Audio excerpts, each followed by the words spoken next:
Telangana governor जश्नदेव Verma ने गणेश त्यौहार के मौके पर हैदराबाद में खैरताबाद के मशहूर गणेश के दर्शन किए और खुसूसी पूजा की।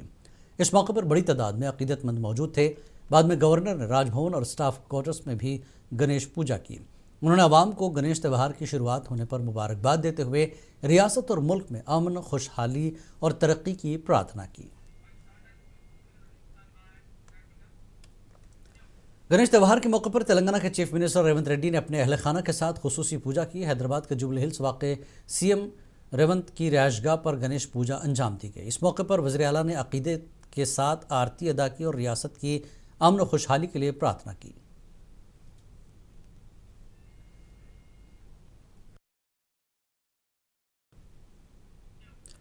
हैदराबाद में वाक़ कांग्रेस हेडक्वार्टर्स गांधी भवन में गणेश त्यौहार के मौके पर तेलंगाना प्रदेश कांग्रेस कमेटी के सदर महेश कुमार गौड़ ने अपनी अहलिया और अहल खाना के साथ खुसूसी पूजा की। इस मौके पर रियासती वज़रा समेत कई कांग्रेस कायदीन शरीक हुए।